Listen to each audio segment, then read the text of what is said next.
दो बातें, अपने को आत्मा समझो और मुझ परमपिता परमात्मा को याद करो। तो यदि हमारी सोच इन दो बातों के आधार पर रहते हैं तो बस जीवन का भी परिवर्तन और मुझे लगता है कि विश्व का भी परिवर्तन इन दो बातों के आधार से संभव है। और हाँ, मैं भी यही कहेंगी कि जिस दिन, वैसे तो दादी जानकी को मैं 8 वर्ष की उम्र से देखती थी, जानती थी, और जब थोड़ी समय के बाद ही लंदन जाना हुआ माता पिता के साथ, तो दादी का हर मास पत्र अवश्य ही आता था। संबंधियों के पत्र कब कब आते थे, नहीं आते थे, कुछ न कुछ, परंतु दादी का नियमित रूप से हर मास रजनी बहन हमारी माता जी के पास आता रहा लंदन में। और उन पत्रों में दादी जो क्लासेस कराते थे वो दादी के क्लासेस होते थे। अपनी एक इंदिरा बहन थी, मैं समझती शायद मंजू बहन जानती होंगी, मीरा बहन भी जानती है। तो इंदिरा माता जी को 5 बच्चे थे और वो अपने घर पे ही रहती थी, परंतु उन्होंने दादी को पूछा था कि दादी मैं क्या सेवा करूं, घर भी संभालना है, 5 बच्चों को भी संभालना है, सास रहती है उसको भी देखना है, तो मैं किस समय सेवा करूं, क्या सेवा करूं, क्योंकि ज्ञान और योग के प्रति तो उसकी बहुत भावना थी और सेवा के लिए एक मन में एक बहुत उत्कंठा थी। तो दादी ने उसको कहा कि जो भी तुमको अच्छी बातें सुनने को मिलती है वो तुम अपने पास नोट करो और फिर उसको सार रूप में तुम पत्र में लिखो, और मैं भी फिर उस पत्र में अपना याद प्यार और कुछ और बातें लिख देंगे, परंतु जो क्लासेस का सार है वो आप लिखना, और फिर मेरे याद प्यार भी मैं खुद लिखेंगी। तो न सिर्फ लंदन की सेवा, परंतु एक बहन उस घड़ी कैम्बोडिया में थी, कुछ बहनें हांगकांग में थी, कुछ बहनें अमेरिका में थी। तो जो विश्व की सेवा ब्रह्मा कुमारी संस्था का फैलाव का जो आधार रहा, आप सोचो दादी के क्लासेस और इंदिरा बहन की सेवा, क्योंकि वो हर रोज़ रात्रि को उसका नियम बना हुआ था कि इस सप्ताह मुझे इसको लिखना है, इस सप्ताह मुझे इसको लिखना है। तो 4 खंडों में, तो हाँ अफ्रीका में भी 5 खंडों में वो पत्र जाते रहे, और माताएं ही थी, कुदरत अनुसार माताओं द्वारा ही फिर वो ज्ञान का बीज अनेक स्थानों पर पड़ता रहा, और आज तो 120 देशों में सेंटर्स बाबा के चल रहे हैं।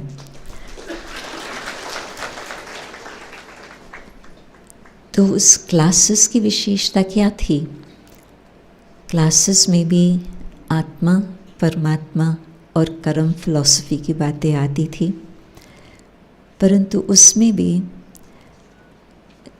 बुद्धि के परिवर्तन का आधार ज्ञान, और वो भी कहेंगे कि एक पूर्व जन्म के बलिहारी जिन आत्माओं ने सच्ची दिल से परमात्मा की खोज में अपना श्वास, अपना समय दिया है, तो वो घड़ी आती है जबकि परमात्मा का ज्ञान प्राप्त होता और परमात्म ज्ञान के द्वारा बुद्धि एक दिव्य बुद्धि बन जाती।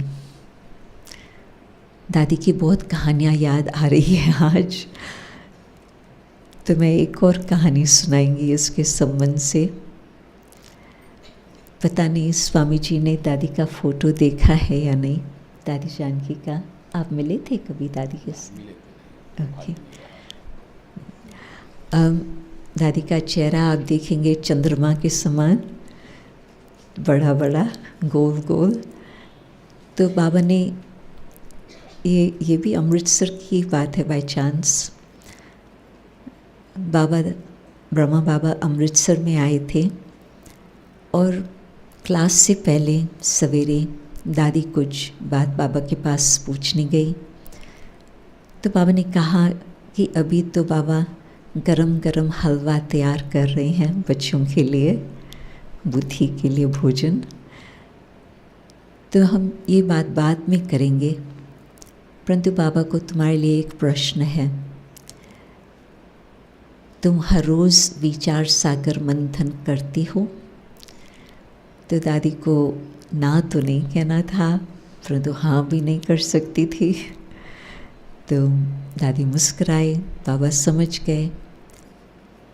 तो बाबा ने कहा, जितना तुम्हारा माथा बड़ा है इतना इस बर्तन को तुम सोने का बर्तन बना कर रखना और हर रोज़ विचार सागर मंथन करना। तो वो न सिर्फ बाबा का कहना था, परंतु वो एक वरदान मिल गया। तो जो हमारे भी न सिर्फ फिज़िकल रीति से बचपन जब लंदन में थी, परंतु स्पिरिचुअल हिसाब से भी हमारा जन्म पूना में ही हुआ दादी के द्वारा। और जो दादी क्लासेस कराती थी, न सिर्फ उस समय, ये मैं 1968 की बात बता रही हूँ, परंतु जब हर रोज़ दादी लंदन में भी क्लास कराती थी, बाबा की मुरली भी मिलती है, परंतु मुरली का भी मनन चिंतन करके प्रैक्टिकल लाइफ में हमें कैसे उन बातों को धारण करना है, दादी अपने वो सोच दिन भर जो विचार करती थी वो हम सबके सामने रखती थी। और मेरा भाग्य था कि जो 40 वर्ष दादी लंदन में रही, हम दादी के साथ उसी कमरे में रहे। और सवेरे सवेरे मैं देखती थी कि अमृत वेले योग से पहले दादी एक तो लाइन, उस समय तो ज़्यादा पढ़ने का समय नहीं होता, वो बाद में होता, परंतु दादी मुरली उठा करके एक तो लाइन पढ़ती थी और फिर योग में आकर बैठती थी। और फिर क्लास का आदात वो तो आप दिनचर्या जानते ही हैं, परंतु दिन भर में मैं समझती दादी कम से कम 4 बारी तो मुरली पढ़ती ही थी। और रात्रि को कई बार तो 10, साढ़े 10, 11 भी बज जाते। तो उस समय फिर दादी और टाइम टेबल हम लोगों का बहुत करके तो कट्ठा ही चलता था। तो कई बार 11 बजे रात्रि को भी दादी कहती थी, आज सवेरे जो बाबा ने मुरली में ये बात सुनाई कितनी अच्छी थी। तो मैं सोचती थी कि 11 बजे रात्रि को भी दादी को नींद का ख्याल नहीं आ रहा, दादी को वही ज्ञान का मनन चिंतन चल रहा। तो प्रैक्टिकल देखने को मिला और सीखने को मिला। और वो तो आप दादी के जीवन को जानते हैं, उसकी सेवाओं को भी जानते हैं। तो परंतु आत्मा अपने आप का परिवर्तन किस तरह से करे, उसका आधार ज्ञान, और ज्ञान के आधार से अपनी श्रेष्ठ संकल्प, अपना विचार।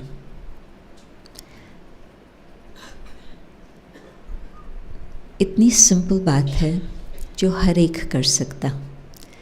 कोई भी ये नहीं कह सकता कि मुझे टाइम नहीं है, क्योंकि जैसे स्वामी जी ने बताया कि ये फैक्ट्री जो है वो नॉन स्टॉप, इसमें कोई रुकावट की बात नहीं है कि 11 बजे तक चलेंगे और फिर बंद हो जाएंगी, परंतु नॉन स्टॉप ये फैक्ट्री, मैन्युफैक्चरिंग, ये उसका धंधा ही यही है।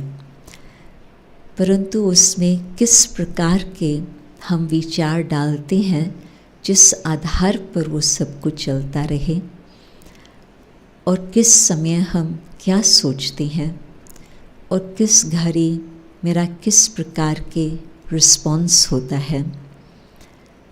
हम कहते हैं रिस्पॉन्सिबिलिटी, परंतु आजकल रिस्पॉन्सिबिलिटी का अर्थ भी बहुत कम लोग समझते हैं। सिर्फ बच्चों को खाना खिलाना, एजुकेशन, लौकिक रीति से देना, यहाँ तक नहीं, परंतु हम सब के लिए रिस्पॉन्सिबिलिटी का भाव है, एबिलिटी टू रिस्पॉन्ड।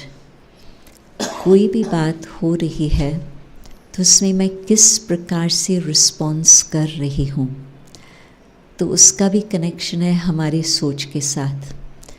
नेचुरली जैसे सोच होगा, जैसे विचार होंगे, उस अनुसार हमारा बोलना और करना होगा।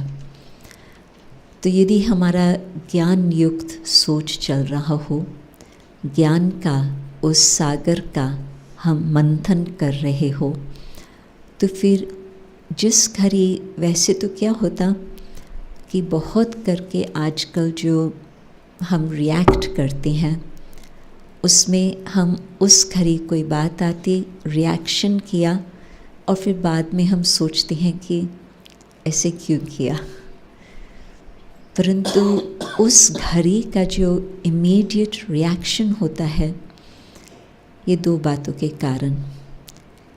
एक तो हम खुद को भूले हुए हैं कि मैं आत्मा हूँ, उस घड़ी इस शरीर के भान में हम हैं, और फिर साथ साथ जो आदत पड़ी हुई है उस अनुसार रिएक्शन होता।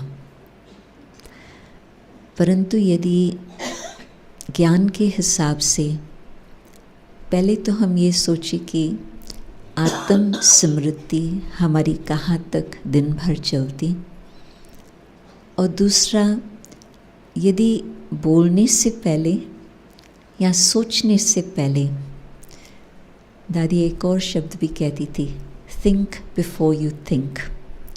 विचार करने से पहले भी आप सोचो कि ये बात मुझे किस तरह से सोचनी है, क्योंकि हर बात में नेगेटिव पॉजिटिव दोनों बातें आ सकती। परंतु यदि हम एक सेकंड भी आत्म स्मृति में आकर फिर हम सोचें कि इस तरह से मुझे सोचना है या इस तरह से मुझे सोचना है, तो think before you think. Hear no evil, see no evil, talk no evil, but think no evil. तो जो थिंकिंग है, जो उस घड़ी यदि हम एक सेकंड भी अपने बुद्धि को बिल्कुल राइट ट्रैक पर लेके आए, तो फिर वो हमारी राइट ट्रैक शुरू हो जाएंगी। क्या होता कि रिएक्ट करने से संकल्प जो आता वो बहुत करके नेगेटिव आता, क्योंकि कलयुग है, इन्फ्लुएंस नेगेटिविटी का है, तो बहुत करके हमारा जो रिएक्शन भी होता वो फिर नेगेटिविटी का होता। जो आदतें हमारी बनी हुई है कलयुग में, वो भी उसी प्रकार से। परंतु बस एक सेकंड, मैं आत्मा हूँ, ईश्वरीय संतान हूँ, मुझे किस प्रकार से सोचना है, क्योंकि एक बारी गलत सोच शुरू हो गया, वो गाड़ी बहुत फास्ट चली जाती, वो फिर रुकती नहीं है। फिर मेहनत करके अपनी बुद्धि को राइट ट्रैक पर ले आना होता। परंतु हम एक सेकंड भी, वो एक छोटा सा पॉज करके, बटन आता है पॉज का, बस उस सेकंड में हम पॉज बटन करें, तो फिर हम अच्छी तरह से अपनी बुद्धि को राइट ट्रैक पर ले आएंगे। और यदि बुद्धि हमारी अच्छी सोच में, मानो कि कई ऐसे काम होते हैं जिसमें बुद्धि का काम नहीं होता, ऑटोमेटिकली हाथ पांव चलते हैं। हिसाब करो दिन भर कितना समय होता है जिसमें हमें एक्चुअली बुद्धि को उस बात में लगा करके, विचार करके कुछ करना होता। कारोबार में भी बहुत समय होता है जिसमें ऑटोमेटिक मशीन चल रही होती। घर के काम में भी बहुत सारा वही चलता। तो बाबा ये नहीं कहते कि अपनी बुद्धि से काम ना लो, अच्छी तरह से बुद्धि से काम लो। जिन बातों में बुद्धि को यूज़ करना है, ज़रूर उन बातों पर अच्छी तरह से विचार करके, निर्णय करके फिर उस प्लान को आप प्रैक्टिकल बनाओ। परंतु जो हमारा समय वेस्ट होता, एनर्जी वेस्ट होती और हमारे रिएक्शंस आ जाते हैं, वो है हमारे जो व्यर्थ संकल्प चलते हैं। आप लोग हर रोज़ मुरली पढ़ते हो, सुनते हो, तो उसमें ये कुछ समय से आप लोगों ने देखा होगा जो बाबा जिस बात को बार बार हमें ध्यान खिंचवाते हैं वो है व्यर्थ बातों को छोड़ो, व्यर्थ संकल्प को छोड़ो। नेगेटिव संकल्प तो मैं समझती जो भी कुछ मेडिटेशन के मार्ग पर चलते हैं, हर रोज़ मुरली सुनते हैं, तो उसमें नेगेटिव तो मैं नहीं समझती इतना कोई होगा। परंतु जो व्यर्थ संकल्प है, जो हमारी एनर्जी को ड्रेन करते हैं, उससे यदि हम न सिर्फ उससे ऊंचा नेक्स्ट स्टेप है, हाँ जो काम की बात है, परंतु साधारण बात है, इस संसार की बात है, परंतु उससे ऊंचे न केवल पॉजिटिव थॉट परंतु प्योर थॉट्स, शुभ विचार, और फिर उससे भी ऊपर श्रेष्ठ विचार। तो ज्ञान का कुछ कुछ बातें हम हर रोज़ सवेरे सवेरे जो मुरली सुनते हैं, उसमें एक बात, दो बात, तीन बातें, कुछ भी आप ले लो, और उन बातों पर जब बुद्धि का और काम नहीं है, हाथ पाँव का काम है, या शांति से बैठे हैं, तो वो शुभ विचार करें जो बाबा ने ज्ञान की बातें हमें बहुत सुंदर सुनाई है। तो जितना जितना हमारा बुद्धि में वही ज्ञान चलता रहेगा, मुख से क्या निकलेगा, मुख से भी वही बातें निकलेंगी। और फिर कर्म में भी हम उस सावधानी से कर्म करेंगे जो श्रीमत अनुसार, जो श्रेष्ठ मत हमें परमात्मा द्वारा मिलती है, उस अनुसार हम अपना कारोबार करेंगे। तो जीवन का परिवर्तन, एक व्यक्ति भी अपने जीवन का परिवर्तन करता, 125 के ऊपर उसका कम से कम असर पड़ता। ये हार्वर्ड यूनिवर्सिटी में उन्होंने जब कुछ रिसर्च की थी, वो लंबी कहानी है, मैं नहीं बताती हूँ अभी, परंतु एक व्यक्ति का 125 तक ज़रूर उसका असर पहुंचता। और कहीं तो स्वामी जी जैसे, भाई साहब जैसे, न केवल 125 परंतु थाउजेंड्स एंड मिलियंस तक भी पहुंचता। तो एक व्यक्ति के परिवर्तन से भी आप सोचो कि यदि 125 या थाउजेंड्स एंड मिलियंस का परिवर्तन होता, तो विश्व का परिवर्तन करना बड़ी बात नहीं है। हाँ, भगवान सर्वशक्तिवान है, तो वो तो सब कुछ अपने आप भी कर सकता, परंतु संसार बना है मनुष्य आत्माओं के लिए, उसका सुख लेने के लिए, और अंधियारी रात अवश्य ही पूरी होकर के दिन का समय, सत्युग का समय अवश्य ही आने वाला है। तो उसके लिए तैयारी हम खुद के लिए भी करें, परंतु जितना जितना हमारे जीवन का परिवर्तन, उतना अन्य आत्माओं पर भी अवश्य प्रभाव पड़ेगा। परंतु मेजॉरिटी चेंज तब होती जब पहले कोई शक्तिशाली माइनॉरिटी में चेंज आती। जो जो अच्छी बातें संसार में रही है, एक व्यक्ति संकल्प करता, 4, 10, 20 लोग वो बात सुनते हैं, और एक क्रिटिकल मास होता है। जैसे आप ट्रे में, बर्फ़ की ट्रे में आप पानी डालो, बर्फ़ बनाने जाओ, तो वो तुरंत सारा नहीं बन जाता, और एक एक करके भी नहीं बनता। पानी जो बर्फ़ बन जाता, उसमें एक यहाँ, एक यहाँ, एक यहाँ, एक यहाँ, वो क्रिस्टल बन जाता है बर्फ़ का। परंतु जब कुछ उसमें से क्रिस्टल बन जाते हैं, सारा पानी वो बर्फ़ बन जाता।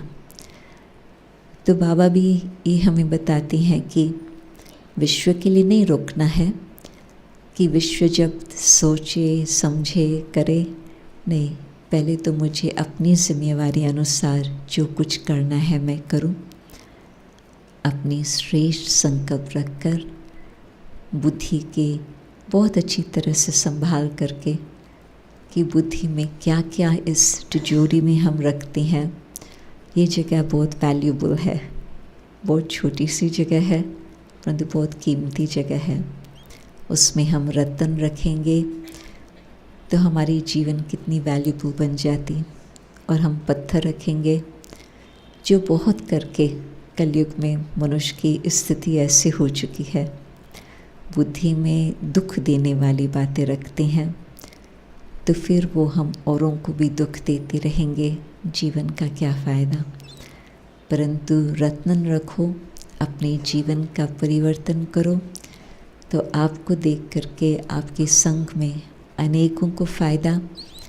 और यदि थोड़े से भी विश्व के लोग अपने जीवन को श्रेष्ठ बनाए, ज़रूर सतयुग जल्दी ही आएगा।